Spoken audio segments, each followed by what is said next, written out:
Hello and welcome to my garden.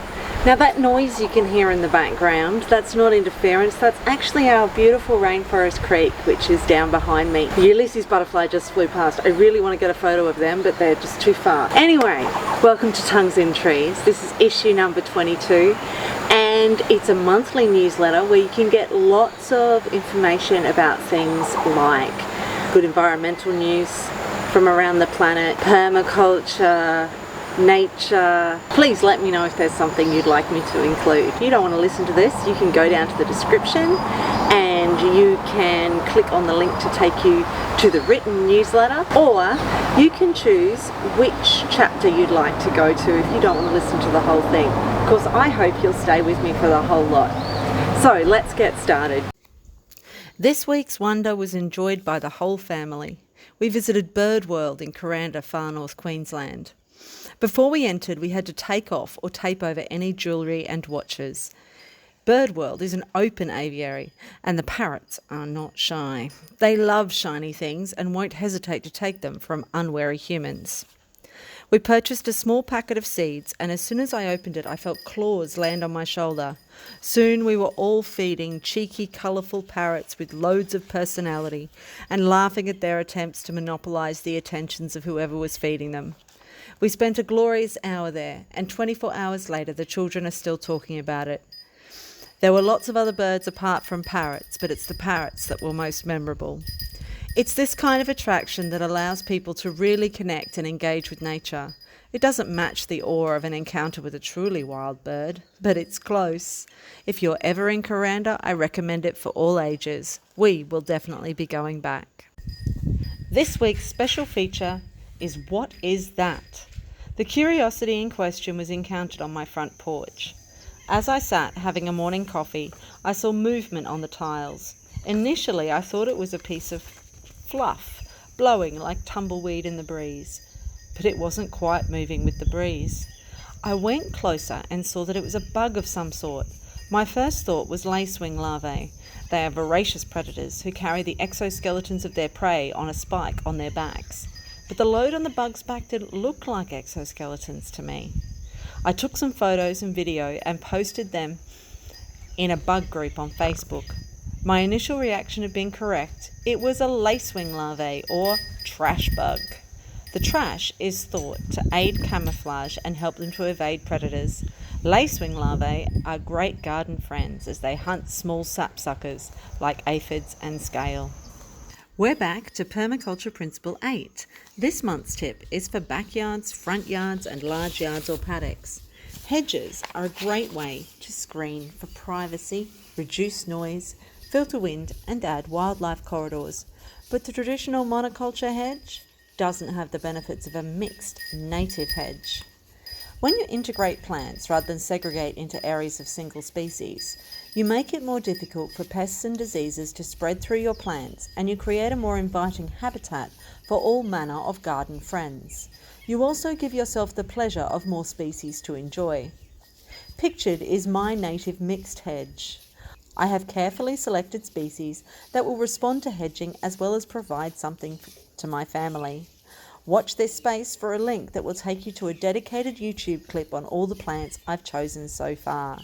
It's obviously at its beginnings, but I'm really looking forward to the privacy and the wildlife benefits that it's going to offer.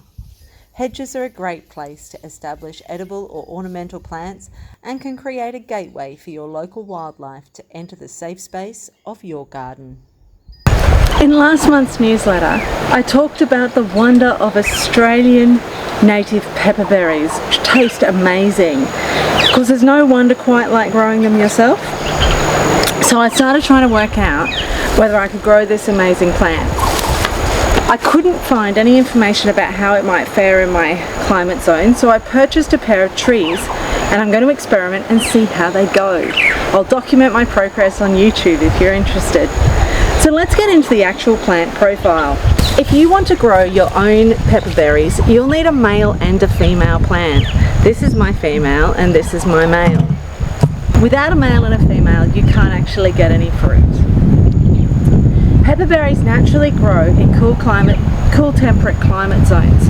The ideal temperature range for growing and fruiting is from 25 degrees Celsius to 30 degrees Celsius. They will tolerate some humidity, but are not tolerant of drought.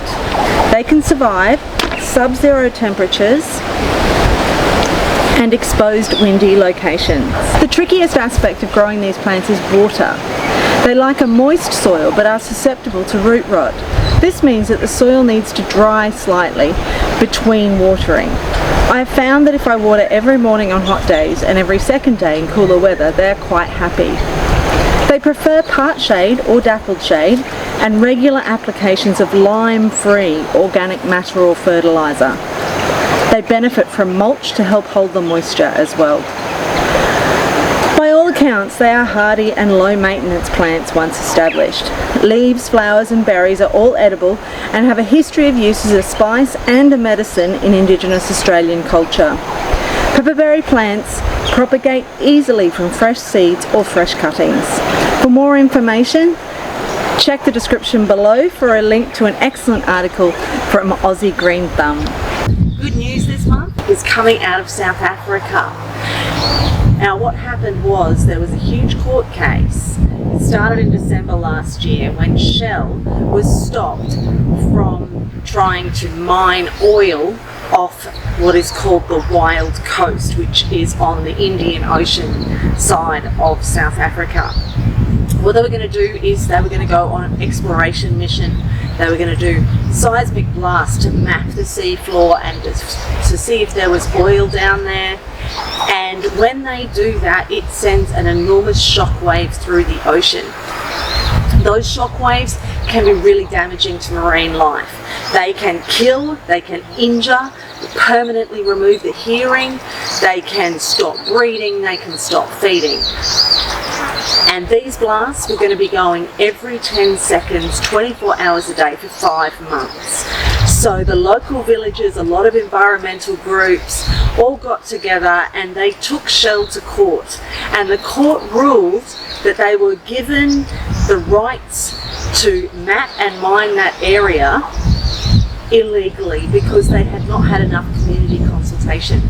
The court ruled in favour of the community, and Shell now can't do any exploration in that area, which is great news for the planet.